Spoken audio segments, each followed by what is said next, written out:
মন্দির থেকে এক দৈন্য ভক্তকে সঙ্গে করে এনেছেন, তাকে কৃপা করে এনেছেন। কেন সেই দৈন্য ভক্ত এসেছে? না, সে গৌর হরির কৃপা পাবার জন্য এসেছে দাদা নিতাই চাঁদের সঙ্গে। হরি বল। সেই দৈন্য ভক্ত সে আজ ওই নীলাচলে এসেছেন আমার মহাপ্রভুর কৃপা পাবার জন্য। তো তা সেও মন মন আমার গৌর হরিকে খুঁজছে। কোথায় কোথায় আমার গৌর হরি? হ্যাঁ গো, আমি তো সব জায়গায় আমার গৌর হরিকে দেখছি, কিন্তু কোথায় আমার মহাপ্রভু? কোথায়? আমি তাকে তো কোথাও দেখতে পাচ্ছি না। এইভাবে মহাপ্রভুকে খুঁজতে খুঁজতে ওই দৈন্য ভক্ত জগন্নাথ মন্দিরের সামনে এসে যখনই মন্দিরের মধ্যে প্রবেশ করতে যাবেন, ঠিক সেই সময় ওই মন্দিরের দ্বারে দাঁড়িয়ে তাকে আটকে, হাত দুটো আটকে বলল, এই দাঁড়াও দাঁড়াও দাঁড়াও, কোথায় যাচ্ছ তুমি? অসুচি মুচির ছেলে কোথাকার, কথা নেই বার্তা নেই, অসুচি হয়ে এই মন্দিরের মধ্যে প্রবেশ করছো। যাও যাও যাও, এখান থেকে দূর হয়ে যাও। পাশ থেকে দাদা নিতাই চাঁদ বলে উঠল, ওরে কাকে তোরা অসুচি বলছিস? কাকে তোরা মুচির ছেলে বলছিস? ও কত বড় ভক্ত জানিস? কাকে তোরা অসুচি বলছিস? সুচিকে আর মুচিকে তোরা জানিস? তবে শোন, সুচিকে আর মুচিকে শোন, সুচিকে আর মুচিকে। সুচি হইয়া মুচি সে যেজন কৃষ্ণ ত্যাজে। সুচি হইয়া মুচি সে হয় যেজন কৃষ্ণ ত্যাজে, আর মুচি হইয়া সুচি সে হয় যেজন কৃষ্ণ ভজে।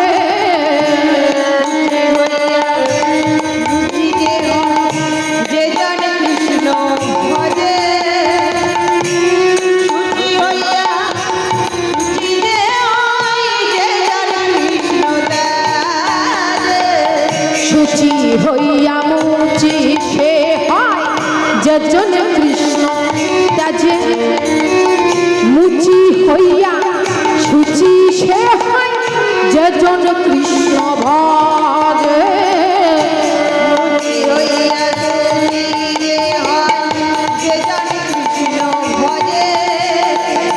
হরি বল হরি বল।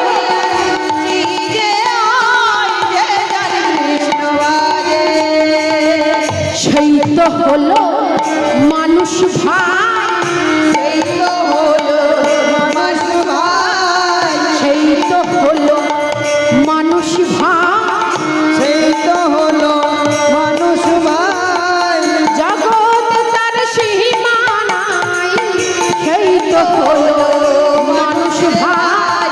জগতে তুলনা যে নাই, সেই তো হলো মানুষ ভাই। সুচি হইয়া মুচি সে হয় যেজন কৃষ্ণ ত্যাজে, মুচি হইয়া সুচি সে হয় যেজন কৃষ্ণ ভজে।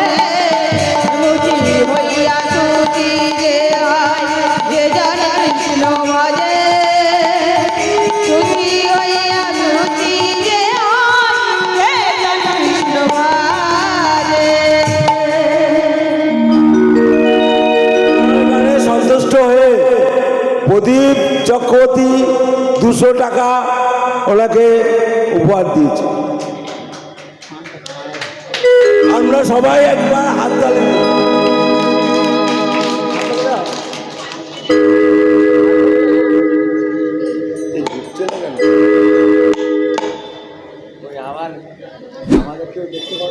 আমি যেখানে খুশি দিয়ে দিচ্ছি।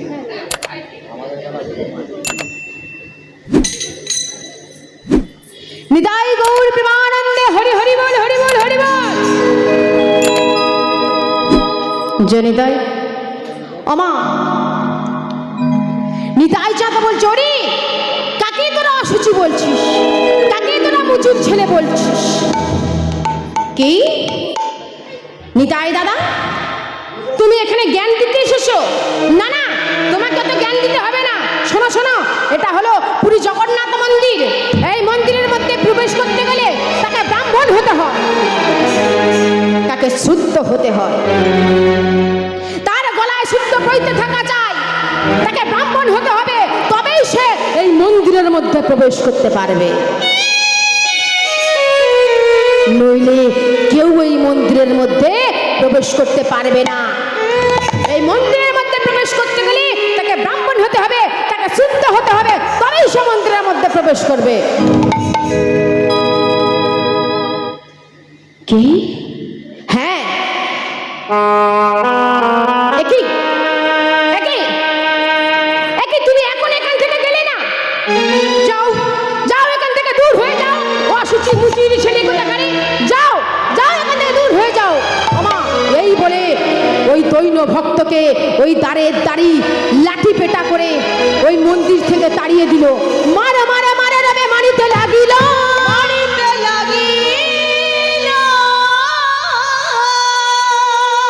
গোবিন্দ ঘোষ ভূমি তলে মূর্ছিত হইল, মূর্ছিত হইল। আমার প্রভু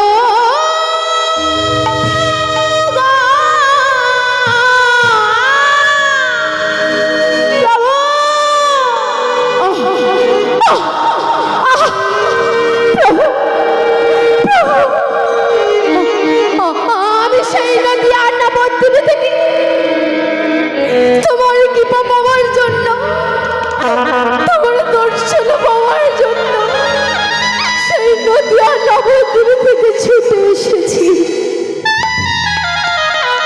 কিন্তু দয়াময়, আমি তো তোমার দর্শন পেলাম না, আমি তো তোমার কৃপা পেলাম না দয়াময়। তোমার দর্শন পাওয়ার আগে, তোমার কৃপা পাওয়ার আগে, তোমার পরশন পাওয়ার আগে এই মন্দিরের দ্বার থেকে আমাকে মেরে বিতাড়িত করলো দয়াময়। না না, আমি আর বেঁচে থাকতে চাই না, আমি আর বেঁচে থাকতে চাই না দয়াময়। আমি যখন তোমার কৃপা পেলাম না, আমি যখন তোমার দর্শন পেলাম না, লালা দয়াময়, আমি আর বেঁচে থাকতে চাই না। আমি এক্ষুনি এই সমুদ্রের জলে ঝাঁপ দিয়ে আত্মহত্যা করবো। আমি মরবো দয়াময়, আমি মরবো, আমি মরবো দয়াময়, আমি মরবো, আমি মরবো, আমি আর বেঁচে থাকতে চাই না, আর বেঁচে থাকতে চাই না, আর বেঁচে থাকতে চাই না।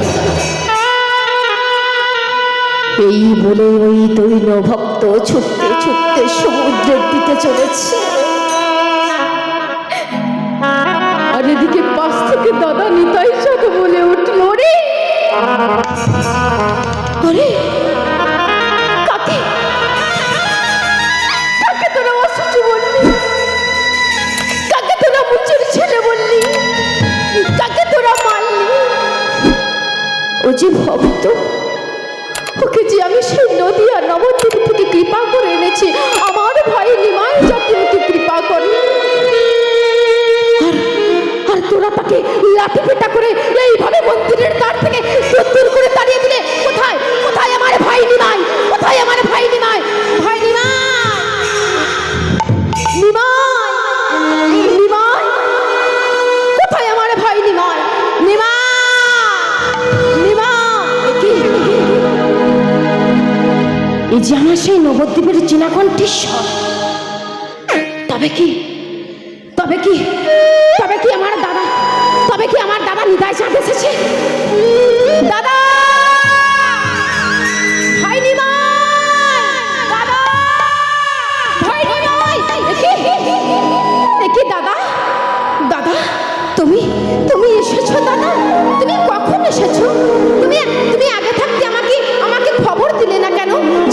আসবে? বলো না দাদা, তুমি কেন এসেছো? তুমি তুমি তুমি কখন এসেছো?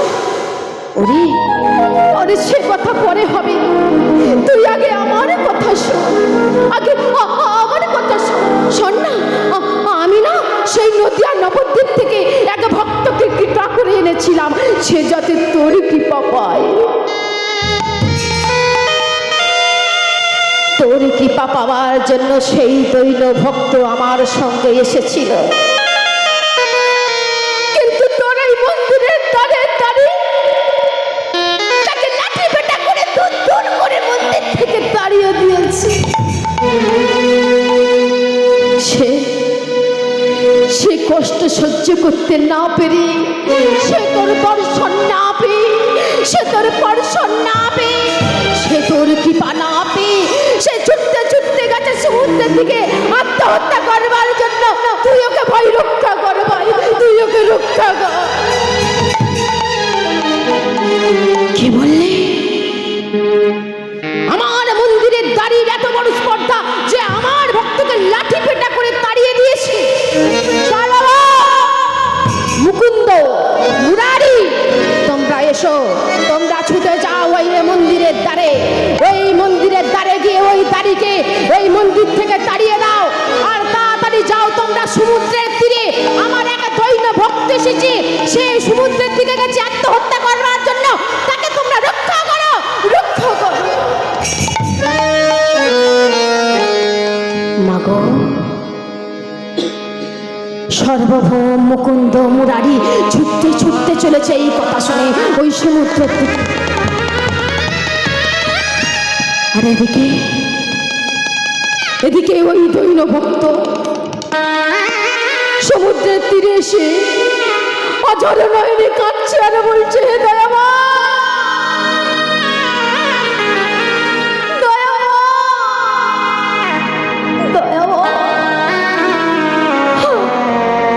আমি তো সেই নদিয়া নবদ্বীপ থেকে ছুটে এসেছিলাম তোমার কৃপা পাওয়ার জন্য, কিন্তু দয়াময় আমি তো তোমার কৃপা পেলাম না। দয়াময়,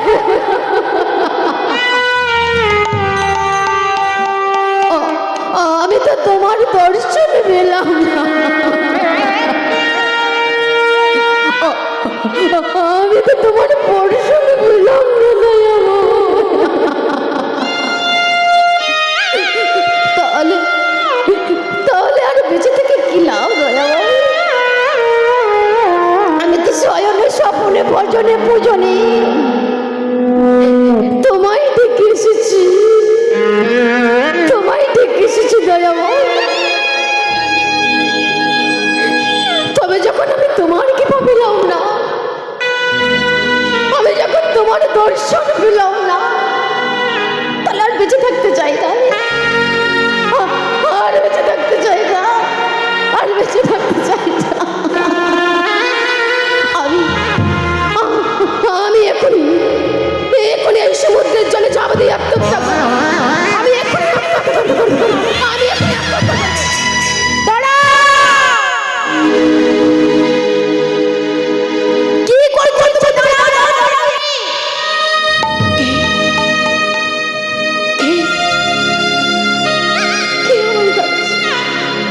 আরে তোমাকে বলছি, তোমাকে বলছি, তুমি কি করছো? আত্মহত্যা করছো? জানো আত্মহত্যা করা মহাপাপ। এই জগতে আত্মহত্যার মতো মহাপাপ আর কিছুই হয় না। আর তুমি কিনা আত্মহত্যা করতে চলেছো? ছি ছি ছি। আচ্ছা, তুমি না সেই ভক্ত নিতাই চাঁদ, যে ভক্তকে কৃপা করে নিয়ে এসেছে?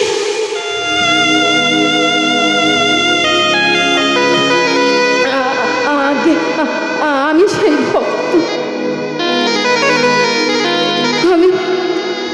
আমি নিতাই দাদার সঙ্গে এসেছি গৌরহরির কৃপা পাওয়ার জন্য, কিন্তু গৌরহরির তো কৃপা পেলাম না, গৌরহরির তো দর্শন পেলাম না।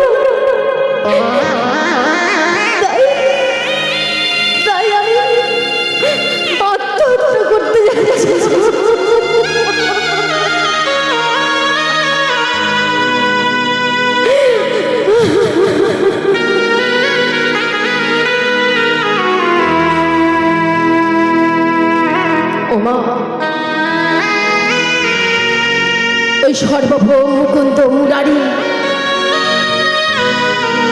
সবাই বলে উঠল, আরে শোনো শোনো,